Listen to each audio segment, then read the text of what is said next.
Alô, prezados ouvintes, saudações especiais e de uma forma especial quero saudar hoje os pré-tribulacionistas, uma saudação especial para os mesotribulacionistas e uma saudação especial também para os pós-tribulacionistas.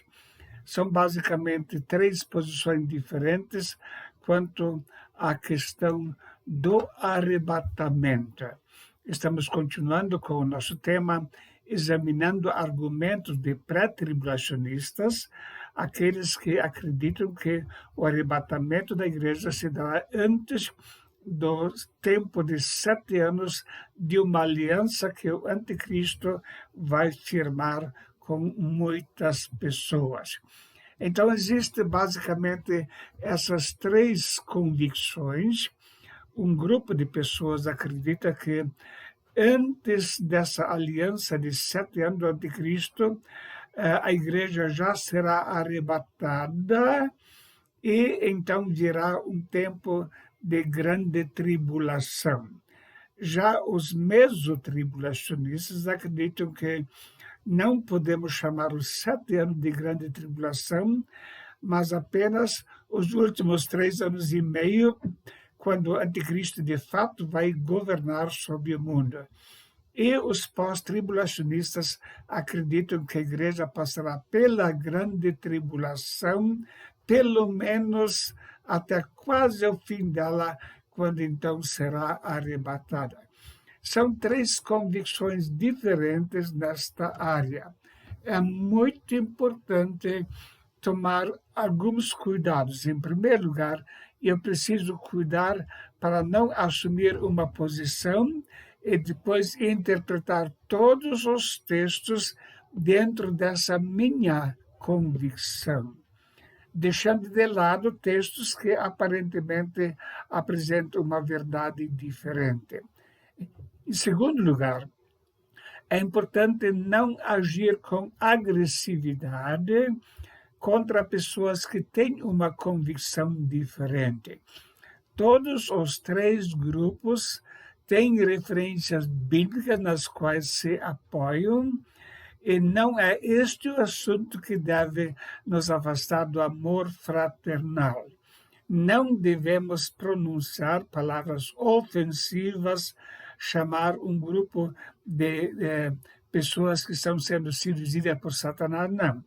Existem convicções diferentes, devemos respeitá-las e, na realidade, Deus vai cumprir o seu plano não de acordo com a minha convicção, mas de acordo com aquilo que Ele estabeleceu.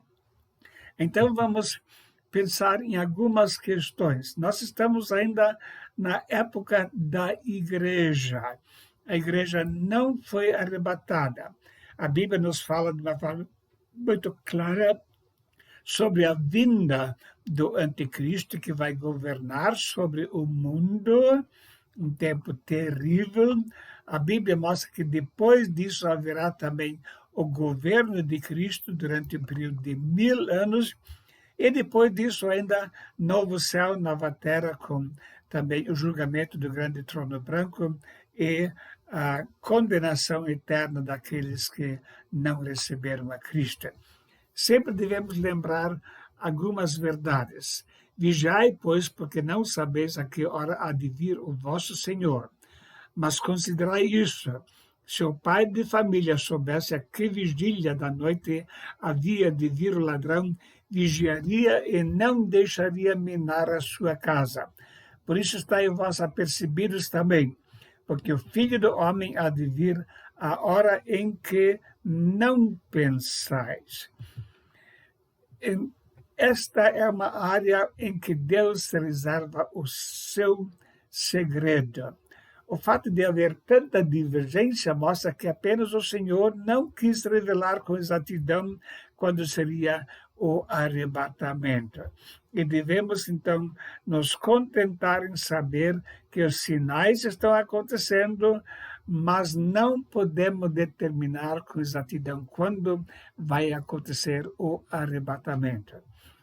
Nós não queremos apenas apresentar convicções, mas também verificar argumentos que, pelo menos aparentemente, contradizem essas convicções.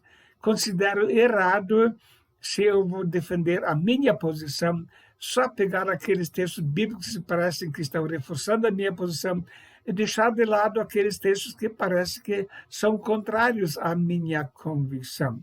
Então, em cada um desses estudos, queremos ver o que realmente é usado como base e examinar também textos que aparentemente estão contradizendo essa posição da pessoa. Então, vamos examinar os argumentos de cada uma desses ensinos sem emoções e sem posição pré-definida. Os pré-tribulacionistas têm vários argumentos bíblicos que estão sendo usados como base, e eles, então, ensinam que o anticristo vai assumir realmente, em parte, o governo durante 7 anos já, mas a igreja vai ser arrebatada antes deste evento do anticristo assumir. Realmente, humanamente visto, é a posição que mais agrada. Para falar a verdade, eu gostaria que fosse assim. Porém, temos algumas questões para examinar. O primeiro argumento que eles usam, em geral, é a igreja não é mencionada a partir de Apocalipse 4, versos 1 e 2 em diante. Então, Apocalipse capítulo 2 e 3 está tratando das cartas de Cristo às igrejas, e, conforme essa posição, a igreja, depois disso, não é mencionada mais até o fim do capítulo 19 de Apocalipse.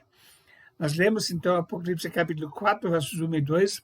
Depois dessas coisas olhei, e eis que estava uma porta aberta no céu, e a primeira voz que, como de trombeta, ouvira falar comigo, disse: sobe aqui e mostrar-te as coisas que depois dessas coisas devem acontecer.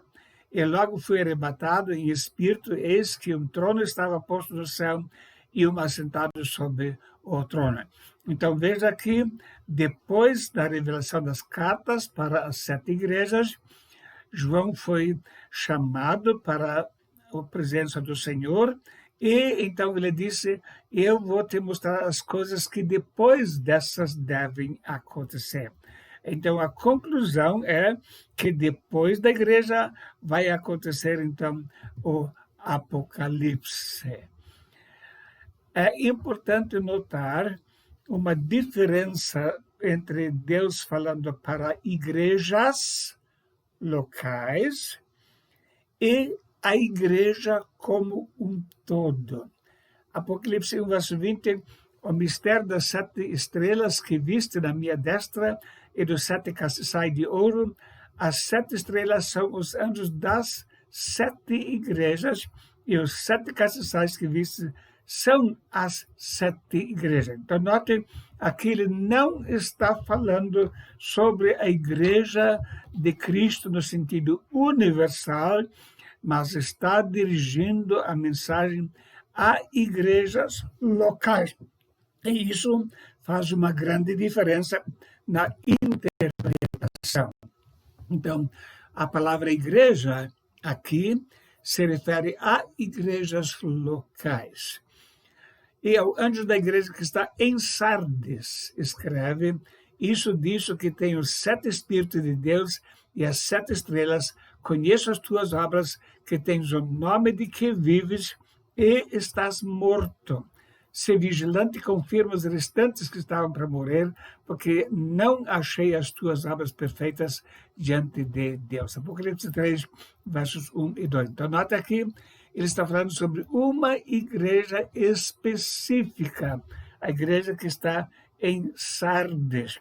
Ela tinha suas características. Então, não são mencionadas igrejas locais a partir do capítulo 4, mas será que quando Deus trata da igreja no sentido universal, ele usa só a palavra igreja ou tem outras formas de denominá-los. A igreja é identificada também por outros títulos. Vamos ver alguns exemplos. Efésios 1, verso 1. Paulo, apóstolo de Jesus Cristo, pela vontade de Deus, aos santos que estão em Éfeso e fiéis em Cristo Jesus. Então, nota aqui, os salvos são chamados de santos. Depois, Romanos 1, 7. A todos que estáis em Roma, amados de Deus, chamados santos. Graça e paz de Deus, nosso Pai, e do Senhor Jesus Cristo. Filipenses 1, verso 1. Paulo e Timóteo, servo de Jesus Cristo, a todos os santos em Cristo Jesus, que estão em Filipos, com os bispos e diáconos. Então, a igreja é chamada muitas vezes de santos também. A igreja é identificada também como o mistério de Deus. O mistério que esteve oculto desde todos os séculos e em todas as gerações e que agora foi manifesto aos seus santos, aos quais Deus quis fazer conhecer quais são as riquezas da glória deste mistério entre os gentios, que é Cristo em vós, a esperança da glória. Colossenses 1, 26 e 27. Colossenses 1, 27, então, mostra que é o mistério, Cristo em vós, a esperança da glória. Então, a igreja era o mistério que foi revelado pelo apóstolo Paulo. Efésios 5:32. Grande é esse mistério. Digo, porém, a respeito de Cristo e da igreja. Então, mais uma vez aparece a palavra mistério em relação à igreja. Efésios 3, 8 e 9. A mim, o mínimo de todos os santos, me foi dada essa graça de anunciar entre os gentios, por meio do Evangelho, as riquezas incompreensíveis de Cristo e demonstrar a todos qual seja a comunhão do mistério que desde os séculos esteve oculto em Deus e que tudo criou por meio de Jesus Cristo. Mais uma vez, a igreja identificada como o mistério que esteve oculto. Apocalipse fala sobre mistério. Apocalipse 10, verso 7. Mas no dia da voz do sétimo anjo, quando tocar a sua trombeta, se cumprirá o segredo de Deus, como anunciou os profetas, seus servos. Na versão King James, o texto diz o seguinte: e que nos dias da voz do sétimo anjo, quando ele estiver para soar a sua trombeta, o mistério de Deus se completará. Exatamente da maneira como ele anunciou seus servos, os profetas. Apocalipse 10, verso 7. Então, note, depois do capítulo 4, aparece sim a palavra mistério. Também a palavra santos aparece depois. Apocalipse 11, 18. E iraram-se as nações, e veio a tua ira, e o tempo dos mortos para que sejam julgados, e o tempo de dares o galardão aos profetas, teus servos, e aos santos, e aos que temem o teu nome, a pequenos e a grandes. Então, mais uma vez, sim, aparece uma referência à igreja, aos santos, depois do capítulo 4. E o ano da igreja que está em Filadélfia escreve: isso disso que é santo verdadeiro e que tem a chave de Davi, que abre, ninguém fecha e ninguém abre. Então, aqui temos o terceiro argumento, continuando a leitura: como guardaste a palavra da minha paciência, também eu te guardarei da hora da tentação que há de vir sobre todo mundo, para tentar os que habitam sobre a terra. Então, esse é um dos principais argumentos usados pelos pré-tribulacionistas. Eu te guardarei da hora da tentação que há de vir sobre todo o mundo para tentar os que habitam sobre a terra.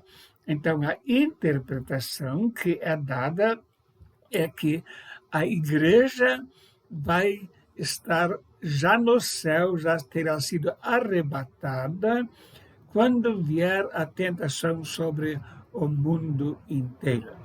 Então, conforme essa interpretação, os 7 anos da aliança do anticristo com muitos são os 7 anos da hora da tentação. E a conclusão lógica, com base nesse raciocínio, é que a igreja já terá sido arrebatada antes deste período. Porém, será que a Bíblia, quando fala hora da tentação, não poderá estar se referindo apenas ao tempo que o anticristo de fato vai governar? Conforme Apocalipse 13, ele vai governar de fato apenas durante 3 anos e meio. Então, essa hora da tentação não precisa necessariamente se referir a todo o tempo de 7 anos, mas apenas aos últimos 3 anos e meio. Outro argumento, Deus não nos destinou para a ira. Temos essa afirmação em algumas passagens bíblicas, porque Deus não nos destinou para a ira, mas para a aquisição da salvação por nosso Senhor Jesus Cristo. 1 Tessalonicenses capítulo 5, verso 9. 1 Tessalonicenses 1, verso 10. Esperar dos céus o seu Filho, a quem ressuscitou dentre os mortos, a saber, Jesus, que nos livra da ira vindoura. Então, mais uma vez, se referindo ao arrebatamento e a Jesus como aquele que nos livra da ira vindoura. A Bíblia mostra que a ira de Deus se manifesta contra a impiedade. Romanos 1,18. Porque do céu se manifesta a ira de Deus sobre toda a impiedade e injustiça dos homens que detêm a verdade em injustiça. Romanos 2, 8 e 9. Mas a indignação e a ira aos que são contenciosos, desobedientes à verdade e obedientes à iniquidade. Tribulação e angústia virá sobre toda a alma do homem que faz o mal, primeiramente do judeu e também do grego. Então, identificando de uma forma clara, o alvo da ira de Deus são as pessoas ímpias. Então, conforme essa interpretação, a ira de Deus se manifesta durante todo o período de 7 anos da aliança do anticristo. Mas será que isso pode ser realmente comprovado? A Bíblia mostra que há um tempo de tribulação onde o homem luta contra o homem. Apocalipse 6, foi-lhe concedido que matasse. Então, homem contra homem. E depois, então, Deus contra o homem. São 2 fases diferentes. Então, pode ser que o tempo da ira de Deus seja apenas durante o último período do governo do anticristo. E, de uma forma especial, as taças da ira de Deus. Eu vi vinda do templo uma grande voz que dizia aos 7 anjos: ide e derramai sobre a terra 7 taças da ira de Deus. Então, aqui temos a última parte, realmente, da grande tribulação, onde vai se manifestar de uma forma especial a ira de Deus. Então, pensando nesse argumento, realmente a igreja não está destinada à ira. Mas será que temos base para dizer que os 7 anos são tempo da ira de Deus? Haverá sim tribulação também nesse tempo, mas talvez não possa ser chamado de tempo da ira de Deus. O quarto argumento, que se refere à 70ª semana de Israel, é para o povo judeu.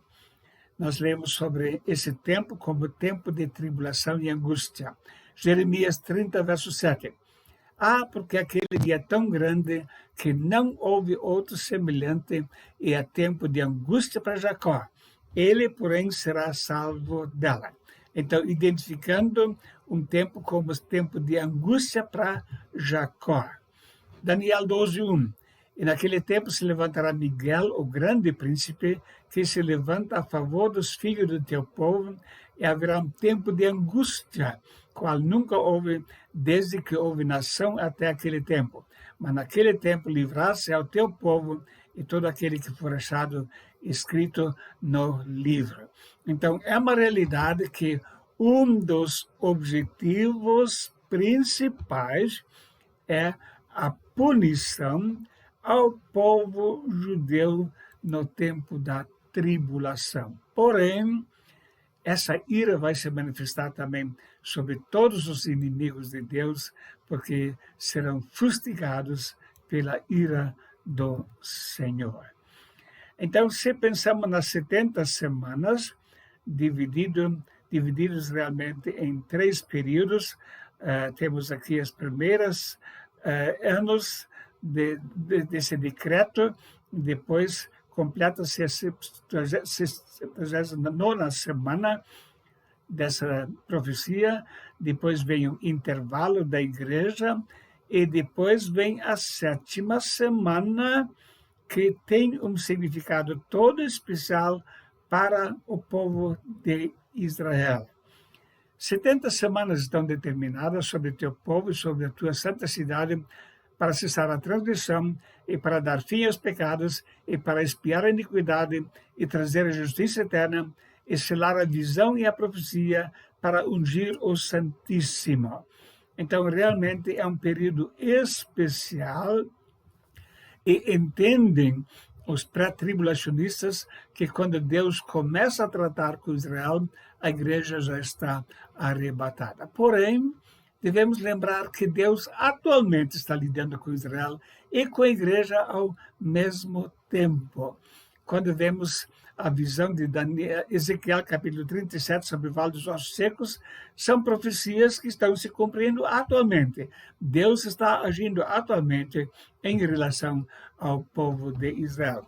Então, Israel está se restaurando aos poucos, e realmente o ajuntamento final vai acontecer no fim da tribulação, mas Deus está agindo atualmente de uma forma paralela com a igreja e Israel, e isso significa que não precisa, por causa dessa profecia, a igreja estar arrebatada. Outro texto que é citado, Romanos 11, 23, falando sobre Deus vai ser enxertado. O enxerto de Israel não acontece no começo dos 7 anos, e sim no fim da grande tribulação. E também eles, se não permanecerem na incredulidade, serão enxertados, porque poderoso é Deus para os tornar a enxertar. Então, se a igreja fica fora do cenário, a partir do momento quando Israel é enxertado, então isso é uma evidência contra o pré-tribulacionismo, porque Israel só vai ser enxertado quando se converter. Isso acontece só no fim da tribulação. Porque se tu fosse cortado do natural zambujeiro e contra a natureza enxertado na boa oliveira, quanto mais esses que são naturais serão enxertados na sua própria oliveira. Mas isso vai acontecer quando eles realmente se converterem. Então, nós vimos que existem argumentos que parecem lógicos a favor da crença pré-tribulacionista. Mas vimos que cada uma dessas explicações pode eventualmente ter uma outra explicação, e isso faz com que não devemos ser categóricos em afirmar vai ser neste ponto. As evidências de uma outra explicação para os argumentos usados pelos pré-tribulacionistas não significam em si que eles estão errados. Significam que eles podem estar errados na sua interpretação. Porém, mais uma vez, é muito importante a gente lembrar de que isto é um segredo de Deus. A Bíblia não nos orienta a especular sobre o ponto do arrebatamento, mas nos orienta a sermos vigilantes, para que quando ele vier estejamos realmente esperando com alegria pela volta do Senhor. Jamais devemos desprezar pessoas que têm uma crença diferente em relação à época do arrebatamento, isso não vai influenciar o plano de Deus. Deus vai agir de acordo com aquilo que ele estabeleceu. Mas nós devemos ver uma vida de santificação, de dedicação total ao Senhor. A Bíblia diz: vigiai, pois, porque não sabeis a que hora há de vir o vosso Senhor. Mas considerai isso: se o pai da família soubesse a que vigília da noite havia de vir o ladrão, vigiaria e não deixaria minar a sua casa. Por isso, estáis vós apercebidos também, porque o Filho do Homem há de vir a hora em que não pensais. Os últimos acontecimentos, estão indicando que estamos marchando rapidamente para esse desfecho. Tudo leva a crer que o governo de Cristo vai ser instalado em período relativamente curto, porque tudo está sendo preparado para isso. O importante é sermos vigilantes e consagrados ao Senhor. No próximo estudo, queremos examinar os principais argumentos usados pelos mesotribulacionistas e também ver que, eventualmente, esses argumentos possam não se sustentar face a outras interpretações da palavra de Deus. Se você quiser me escrever, estarei muito contente em compartilhar, ouvir sugestões, ouvir perguntas também, eventualmente, e especialmente vamos orar para que esses estudos possam servir para uma maior consagração da nossa vida a Deus. Muito obrigado por ter assistido a mais um estudo e que Deus vos abençoe ricamente. Na próxima semana queremos postar então mais um estudo relacionado com o mesotribulacionismo.